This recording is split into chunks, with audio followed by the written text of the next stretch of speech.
The moment Daphne's black town car pulled up in front of Il Giardino's ivy-clad facade, the laughter and music inside froze like a spotlight catching a still life.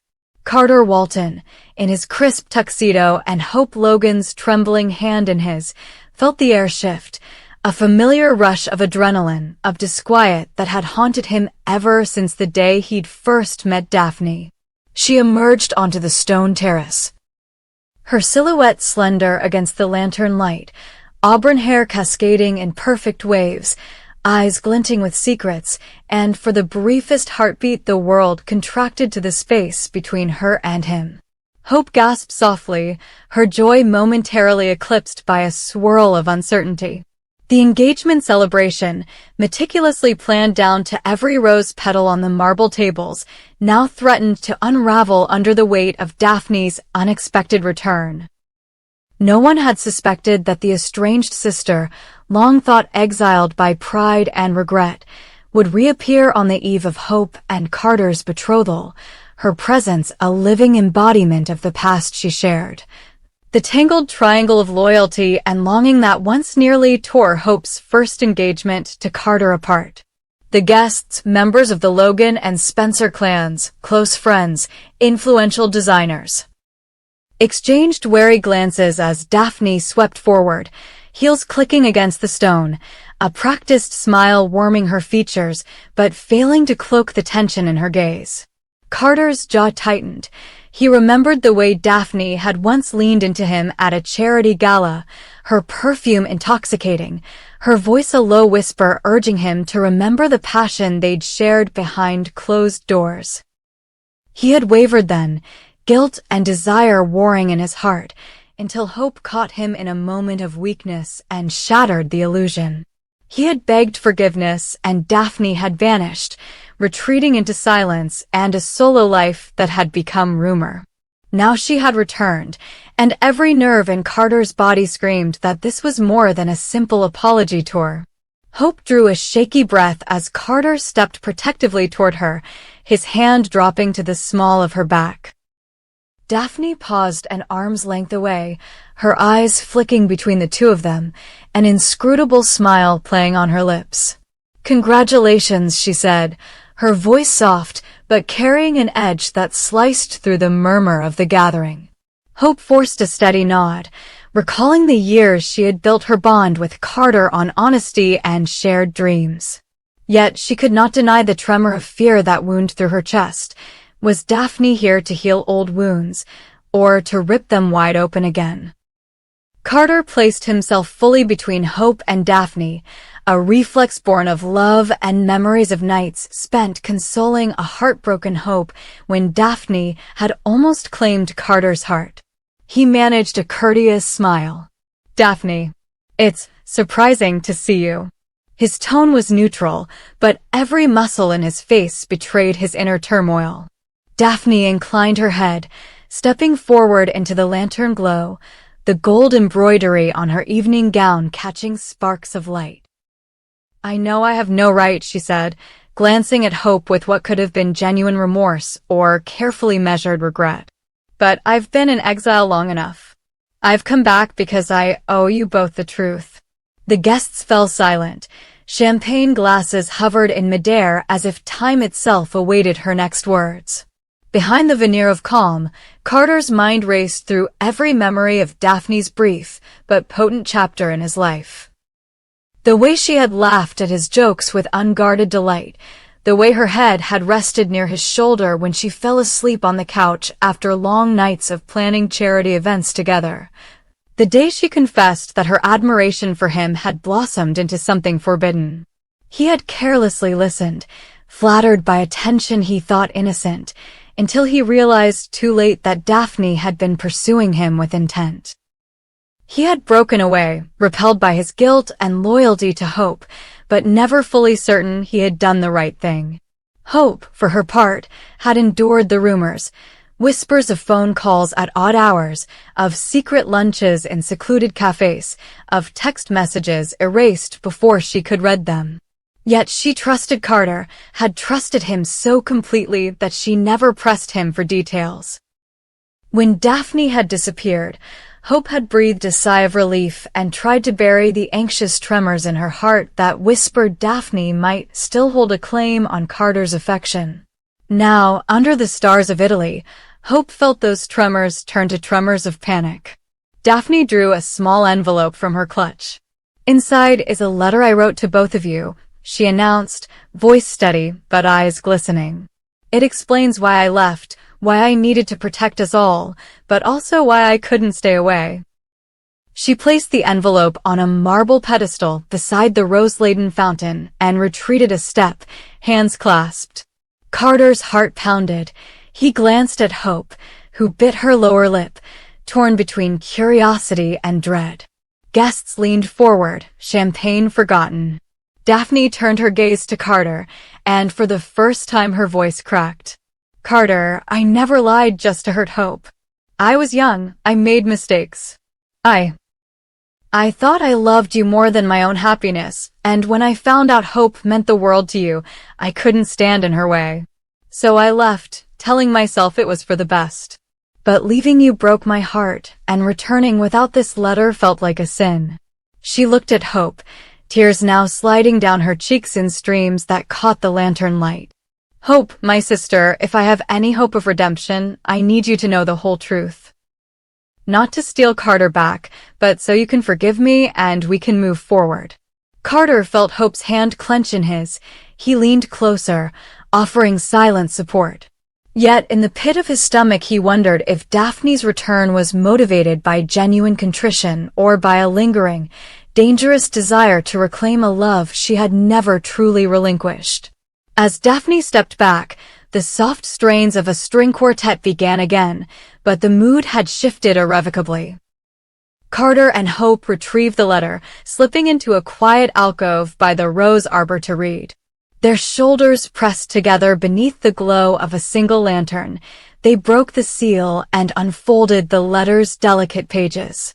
Hope's eyes widened as she read Daphne's confession, memories of stolen kisses under the forester sky, of guilt-ridden nights when Daphne had whispered promises of a future together that she now admitted were desperate and misguided.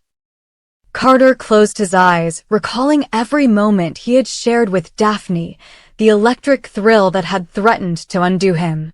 Hope pressed a hand to her lips, fighting tears of anger and empathy both. They emerged from the alcove minutes later. Daphne watched, her silhouette haloed by lantern light. Hope's gaze was steely. Carter's jaw was set. Hope addressed Daphne's tremulous apology with the measured calm of someone betrayed, but unwilling to lose her temper in public. "You hurt both of us," she said. "You pursued my fiancé. You nearly destroyed what we were building." Daphne bowed her head. "I know. And I'm sorry." Carter added, voice low, "Your apology is a start, but trust isn't rebuilt overnight." Hope nodded. "You're welcome to stay in town, Daphne, but you'll respect my relationship with Carter. And you'll prove through actions, not words, that you're here to heal, not to harm." The guests exhaled as if released from a spell, glancing at one another with relief and fascination. Daphne lifted her head, eyes bright with earnestness. "I understand. And I will spend every day proving myself worthy of forgiveness." That night, as the engagement festivities resumed under the lantern-lit sky, dancing resumed, laughter tentatively reclaimed its place. Hope and Carter shared a private moment by the fountain. He placed a gentle hand on her cheek, his thumb brushing away a stray tear. "I love you," he whispered. "And I chose you, then and now." Hope smiled, leaning into his touch, her fear giving way to the certainty of their bond. Yet they both knew the true test lay ahead, watching Daphne navigate their world, honoring her promise to seek redemption, and resisting any impulse to reclaim a love she had once fought ruthlessly to possess. In the days that followed, Daphne immersed herself in genuine acts of contrition, volunteering at Hope's charitable foundation, supporting Carter in his veterinary clinic's outreach programs, and always greeting Hope with a respectful warmth. But every friendly gesture, every supportive word, carried the weight of their shared history and the unspoken question, Was this the beginning of a healed sisterhood or the calm before a storm in which Daphne's old ambitions would surface once more? Only time would reveal whether Daphne's return would cement the loyalty of sisters or reignite the rivalry that had almost torn their world apart. And as the moon cast its silver glow over Portofino's timeless beauty, the fragile promise of hope and the ever-present shadow of Daphne's past hung in the night air like a vow waiting to be tested. Under the blazing Italian sun, the terracotta roofs of Portofino glowed like embers, and the sapphire sea lay silent beyond the cliff's edge, as if holding its breath for what was to come. Brooke stood on the marble terrace of the ancient villa, her hair caught by the warm breeze, her eyes fierce with resolve, and watched Ridge approach, each footstep echoing the tumult in her heart. This was no ordinary confrontation. Ridge had been given every opportunity to prove his loyalty, from whispered apologies beneath moonlit palms in Malibu to tear-stained pleas in the hallways of Forrester Creations. Yet each time, his devotion wavered, whether drawn by Taylor's steady compassion, entranced by the ghost of Elena's secret child, or lost in the indulgent comforts of power and privilege. On this day, with the Forrester family's very legacy hanging in the balance, Brooke would demand one final, irrevocable choice. Belmont's Fashion Week had drawn the family to Italy, and amidst the clinking of champagne glasses and the flash of cameras, Brooke had lured Ridge away to this secluded vantage point, far from prying eyes and idle gossip.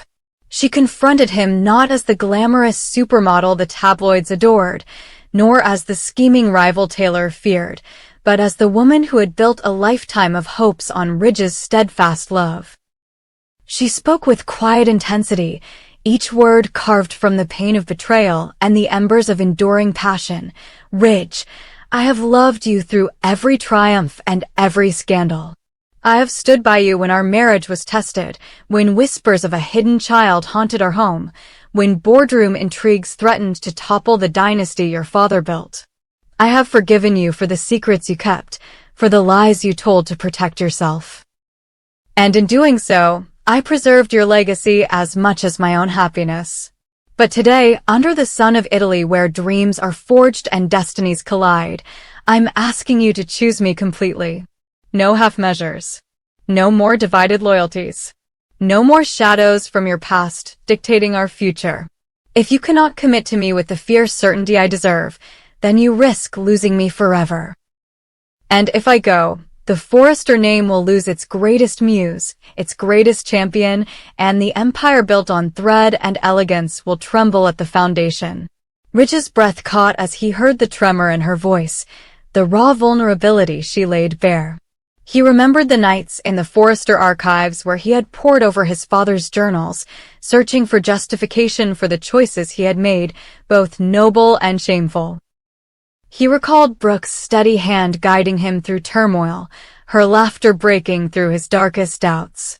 Yet, he also felt the pull of those who had offered solace when Brooke's faith had faltered, Taylor's unwavering support during his darkest hours, Sophia's quiet strength when he had sought escape in a simpler, anonymous love. Now, as he gazed into Brooke's eyes, so clear, so determined, he understood that the stakes could not be higher.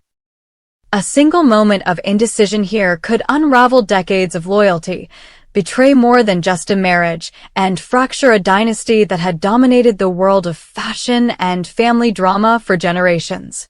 Moments stretched like centuries before Ridge finally spoke, voice low but charged with the weight of every choice he had ever made. He reached for Brooke's hand, fingers trembling. "Brooke, you are my heart, I know that more clearly now than ever before. Yet I also bear the scars of secrets I thought were buried, and I have cared for others when I did not know how to confess to you." She tightened her grip, pain flaring in her gaze. "This is your last chance," she whispered, "to stand beside me and only me, or to turn away and leave me, and the Forrester legacy broken." The tears that welled in his eyes were not of regret alone, but of hope bound with terror. He bent to kiss her forehead, hearing the soft gasp of cameras capturing every breath of this dramatic tableau for Fashion Week's sensational after-party back in the piazza. He felt the pulse of history in the stone beneath his knees. The villa's walls had witnessed whispers of love and betrayal long before Forrester threads clothed the world. Now they witnessed the turning point of its future. In that suspended heartbeat, Ridge made his choice. One that would echo through boardrooms and bedrooms, through every Forrester runway and every whispered secret in the halls of Forrester Creations. He would prove his loyalty to Brooke, forsaking the divided paths of the past, recommitting his heart and his name to the woman who had given him more than just love, a purpose, a muse, a partner in an empire that demanded nothing less than total devotion. As the sun dipped toward the horizon, painting the sky in hues of rose and gold, Brooke allowed herself to believe again. Yet none of them, Brooke, Ridge, Taylor, Sophia, or the hidden child whose story had resurfaced like a tide, could predict the ripple effects of this ultimatum. The Forrester dynasty stood on the edge of reinvention or collapse, its fate intertwined with the fragile promise of a man's choice under the Italian sun.